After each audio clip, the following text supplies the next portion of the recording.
I'm Eric Campano. On this program, we'll speak with people who have experienced Alzheimer's disease from a number of different perspectives. Meryl Comer is an Emmy Award-winning television producer and author who is also an Alzheimer's caretaker and a nationally prominent advocate for Alzheimer's patients and their loved ones. Max Lugavere and Dr. Richard Isaacson, MD, are working together on a documentary film called Breadhead and a prevention clinic for young people to help them reduce their risk of Alzheimer's later in life. Scott Russell is an individual with Alzheimer's who speaks publicly about the experience of the disease from within and also makes and sells stuffed animals to fund Alzheimer's research. Dr. Steven Ginsberg is a neuroscientist at the forefront of the biology and treatment of Alzheimer's, and Jed Levine has decades of experience as executive vice president of the New York City chapter of the Alzheimer's Association. From WKCR 89.9 FM and WKCR HD1, Columbia University, this is The Best Medicine, Healthcare and Humanity, one story at a time. A radio show and podcast that uses storytelling to shed light on medical conditions through a new prism, not only as biological science, but as a shared human experience, a source of compassion, and a well of hope. Now, Love in the Name of Alzheimer's, Part 1.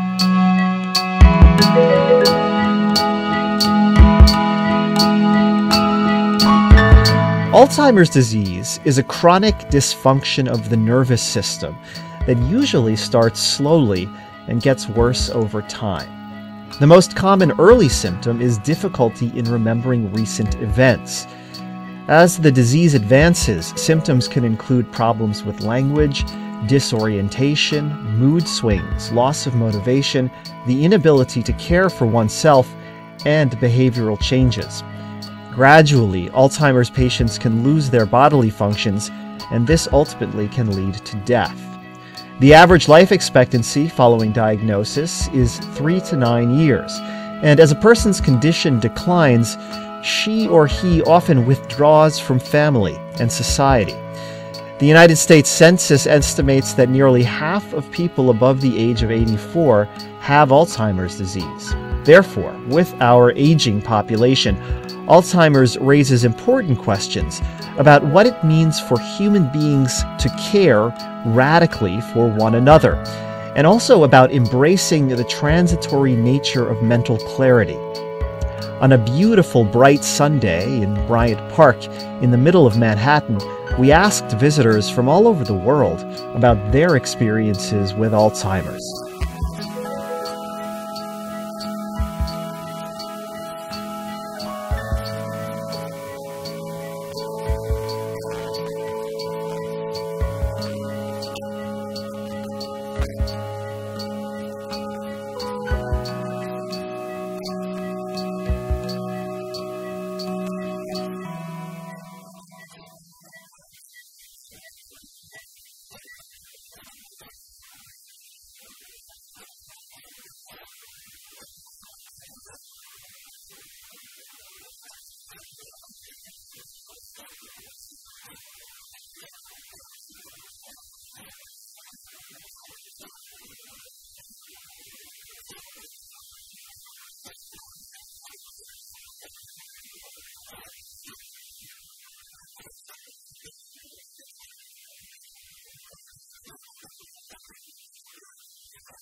Meryl Comer is an Emmy Award-winning television producer who, for 18 years, hosted a nationally syndicated debate show called It's Your Business.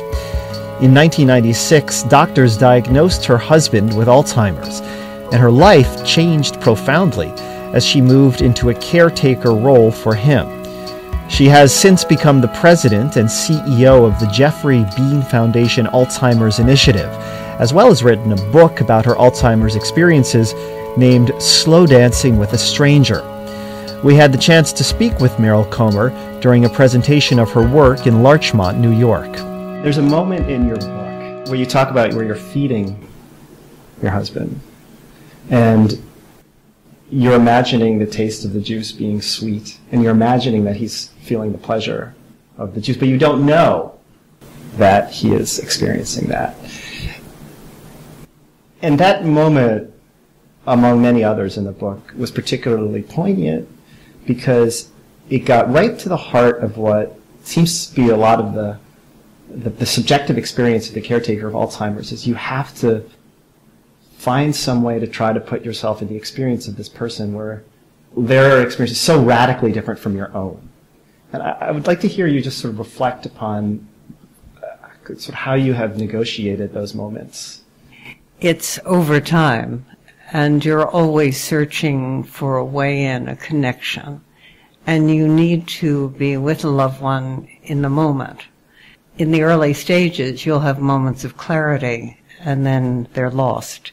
So it's over years. I've been doing this now for 20 years. So I'm very attuned to a move, an eye movement.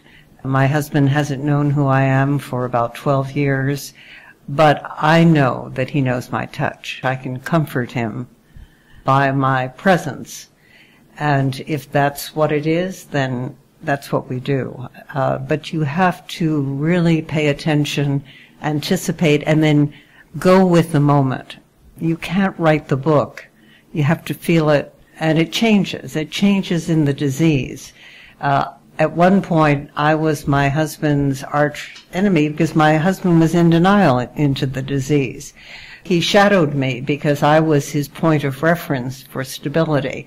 So it's a very tricky disease in the early stages, and as it progresses, it changes. So there's no book that gives you all the answers. In that period of denial, you went through very emotionally challenging periods. And you talk a little bit in the book about what sustained you through that. And what came out of it was that you were able to maintain some sort of connection with him and commitment. And you talk at the end of the book about how your own notion of love was redefined. Can you elaborate on what you now understand about love that you didn't before then? Well, let me set a context for you. Yeah. If you go back 20 years, Alzheimer's disease was steeped in stigma. It was never talked about. My husband was chief of hem-onc at NIH, a wonderful physician who never gave up on his patients. So the commitment was there. He was a very difficult case because he was young. And back in those days, the only way you could diagnose it was through autopsy. So my husband had been to London, so people assumed he had mad cow's disease, or he was depressed, or he was a type A personality. The search was on for any answer other than Alzheimer's. He was also tall and strong, 6'2", weighed about 150 pounds. Talk about maintaining your brain. He was a long-distance runner, spoke 4 languages, 200 published papers. The point is, this is a fatal neurological disease, degenerative disease, and there's nothing to do.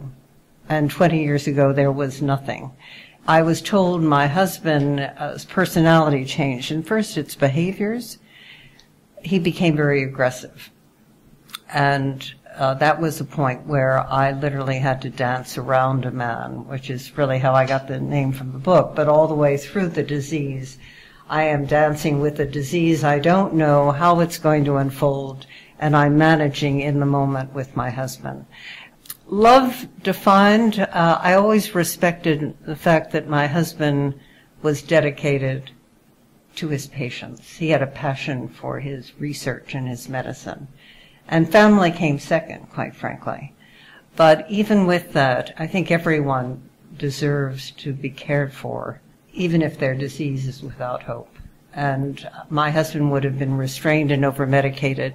So redefining love, I had to let a lot of things go in our relationship, and I had to let them go to survive in the moment with him for the disease. You say that everybody deserves to be loved and cared for. Was it that abstract principle on its own that motivated you to continue to care for your husband? We live in a very transactional society. People have challenged me constantly. Why didn't I get on with my own life?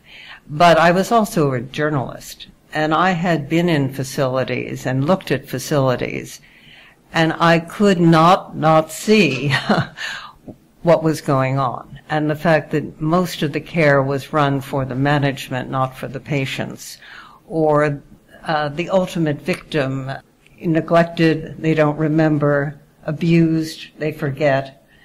I could not live with myself as a human being. Now, that said, I do say that I never question when a family member says, I can't do this anymore. So I'm never judgmental, because this is hard. This is very hard. But the other point is, you really don't know how strong you are until you're in the middle of a crisis. You can't anticipate what your own strengths are. In the early stages, it's trying to give a loved one as much independence as possible. So it's their last hurrah. So the caregiver is somewhat silent. We're also the first victim, because the anger and the frustration of losing control, we're right in the line of fire. What I've learned is that giving another human being dignity is very purposeful and gives you a sense of calmness, and although it's very, very difficult, there's a sense that that's where you're meant to be. This is a little bit of a thought experiment, but if you could somehow go back 20 years and say just one thing to him before this, knowing that this whole thing would occur afterwards, what would you say to him? The same thing that I said to him every day: I love you. I probably would have said, I'm sorry that we didn't live more in the moment together. Mm-hmm. He was driving in a career, and I had a career, and you have to make time and have to live the moment. You can't put life off. I think that's what I want a younger generation to know, or my son, anyone who has seen this disease up close, is changed forever. It's the little things that you miss. You miss, hi honey, I'm home, or you miss, I'll pick up a quart of milk on the way back from the gym. Not parties, not social gatherings, sharing life. That's what gets missed. And it interrupts generations. My mother, to have a grandchild run in and say, Nana, Nana, how could Gigi ever forget me? Breaks my heart, because I don't have a good answer. So I never want my great-grandchildren running to their parents and asking that question of me. I'm Eric Campano, and this is The Best Medicine from WKCR, Columbia University. Today, Love in the Name of Alzheimer's, Part 1. We're speaking with broadcast journalist and Alzheimer's advocate Meryl Comer, who has written a New York Times best-selling book about taking care of her husband's Alzheimer's, entitled Slow Dancing with a Stranger, Lost and Found in the Age of Alzheimer's.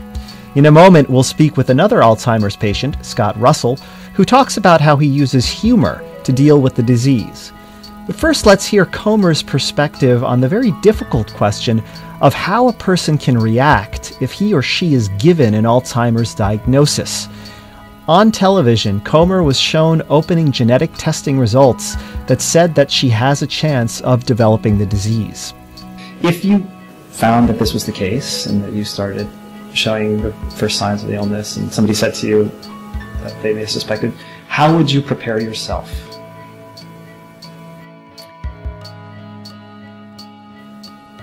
I don't know that I'm among the majority, but I'm very deliberate about what I would do with my life. I would not color what other people do, but I've lived this disease up close. A young woman whose mother was an accountant It took her life. And she never understood why until she read my book. And then she thanked me. All those years of saying, how could you leave us, was really in her mother's mind an act of love. And she didn't understand that until later. This is too cruel a disease. I would not want to be a burden to my son. I would do anything not to be a burden to my children. I do not want to be remembered that way. That's why I fight. That's why I am fearless. I used to be appropriate. I'm over that. Wow, so in other words, you would consider... Yes, I definitely would. I would say goodbye, throw a party and say, time to say goodbye, even preemptively. But the point is, hopefully, and this is where the hope part comes in, we have learned that we have to go earlier in the space. We have to look toward prevention, and that is the critical place to be now. By the time you're diagnosed, it's too late. So the idea of my stepping out and having my genetic profile and opening the results to camera, to me was saying, hey, heads up, just another bit of information. Pay attention to what you're doing. Meryl Comer, broadcast journalist and author of a best-selling memoir about her husband's Alzheimer's disease. Once a person finds out they have Alzheimer's, what can they do? One person with an answer is Scott Russell.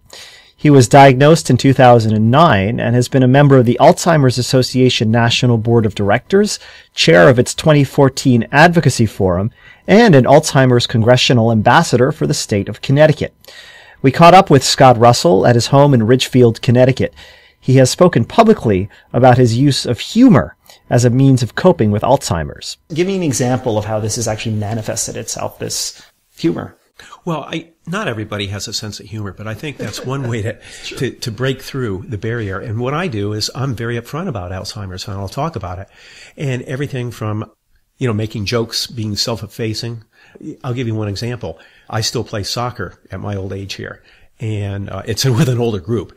But after I had told them that I was diagnosed with Alzheimer's, it was kind of a hush over the, and everybody didn't know how to react or what to say. So I just went in and said, look, the good news is, I probably won't remember the score anyway. So, and everybody lightened up with that. And then they felt comfortable to even ask questions like, how do you feel? So in other words, the humor is laughing at yourself. Exactly. Your own condition. Exactly. Because Alzheimer's is a very serious kind of disease. And I don't think people need to put such a dark, morose face on Alzheimer's. I think it's very important to put a face of being able to convey that my life isn't over and I still have a lot of things that I want to accomplish and do. Now, it's interesting. I can't do Sudoku. That's what the doctors have recommended. But for some reason, I just can't grasp that. However, I do like to play chess, and I play that as much as I can. And, watch Jeopardy. Love that. So I try to do as much as I can, and I read a lot. Do you think that not being able to do Sudoku is a consequence of the Alzheimer's diagnosis? Oh, yes. One of the things that I noticed, and I think my wife noticed, and some of my work colleagues noticed, was that I was kind of slowing down, especially when it came to numbers. Even I had trouble sometimes remembering, I hate to say it, but the multiplication table, it was really hard. Can you more specifically describe very much the phenomenology here of what it's like to look at a math problem that you can't solve, that you previously could solve? Like, what does it feel like? What's going on precisely?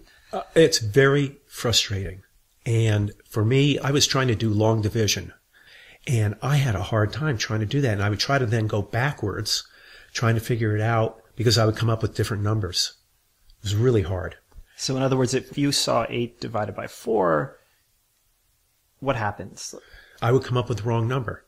Or I couldn't even figure out what it was. And then you try to go backwards and multiply it and see if you can come up with that number. Is it that you don't see it in your mind's eye? I wish I could explain it. I don't know. It's kind of like a fog. You just can't get through and figure that out. People who are not diagnosed with Alzheimer's, even people who are younger, everybody sometimes has the experience of forgetting something that they recently learned or blanking for a minute on doing a math problem. Is the experience of Alzheimer's subjectively different from that, or is it just an increased frequency of that? There's a difference between forgetfulness, which happens, I think, as everyone ages somewhat, and with Alzheimer's. And the difference is I think with Alzheimer's it's not a matter of just forgetting it and then saying, oh, yeah, that's right, unless you're covering up, which, by the way, we all do with Alzheimer's. But the difference is it's like totally gone. Since your diagnosis and since the onset of Alzheimer's, has your emotional life changed? Besides the fact that you found out you had Alzheimer's? Yes, I think so. As you start to lose some things, abilities, it makes me feel bad because you feel like, you've lost that. Such as my wife saying she's going to take over the bill paying because I can't do it. Sometimes I feel a little like it demeaning. If I lose my sense of composure, then it snowballs. Do you feel like your fundamental personality has changed?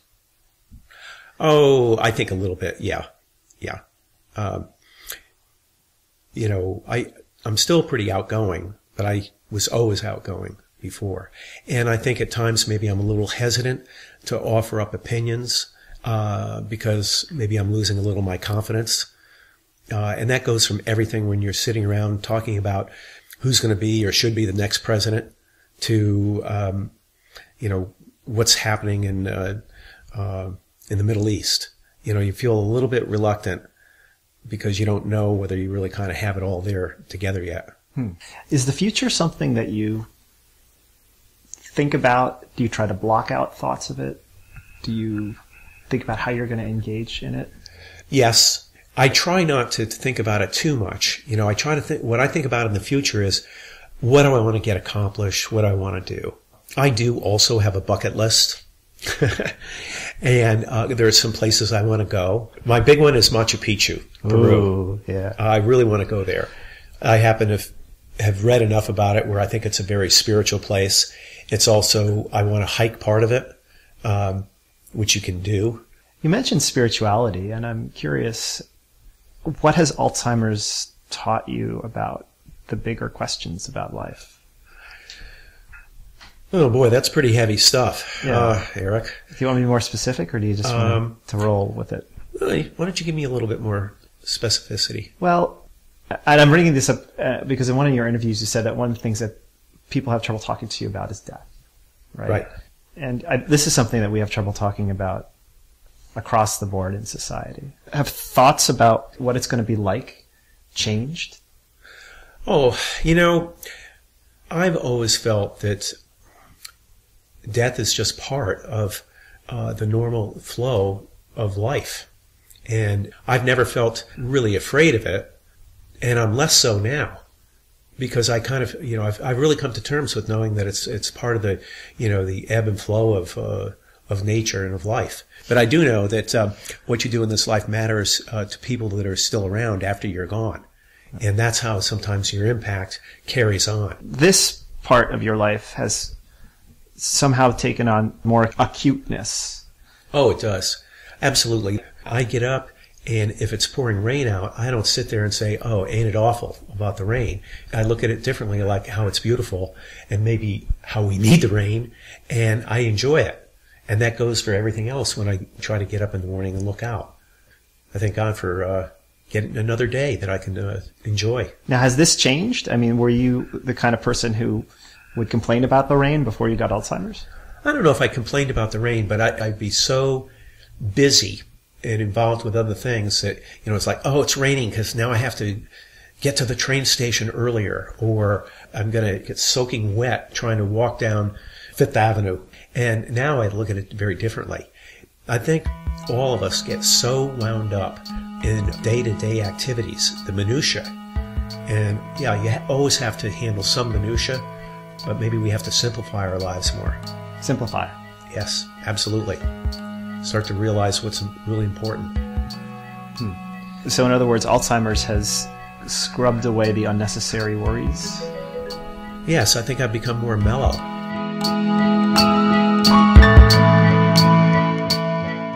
In part 2 of Love in the Name of Alzheimer's, Scott Russell will show us around his home, and particularly his office filled with stuffed animals called Altsy animals, which he sells to raise money for Alzheimer's research.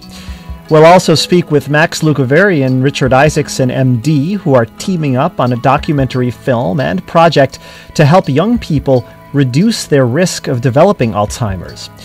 We'll talk with a leading neuroscientist who explains what we know about the biology of and potential treatments for Alzheimer's, Dr. Steven Ginsberg. And we'll also sit down with a vice president of the New York City chapter of the Alzheimer's Association, Jed Levine, who will tell us what he has learned after decades of working with the illness.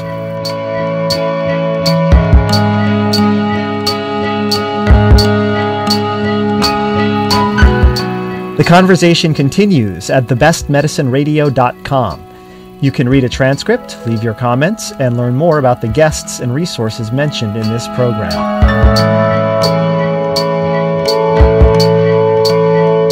The producer of The Best Medicine is Ling Tang. The marketing and technical director, Jean Kramer. The content editor, Evan McWilliams. The theme music composer, Tim Hoyt. And the graphic designer, Gabe DeSanti. I'm Eric Campano. This program was originally broadcast on June 9th, 2015. The Best Medicine is a production of WKCR 89.9 FM and WKCR HD1, Columbia University, in the city of New York.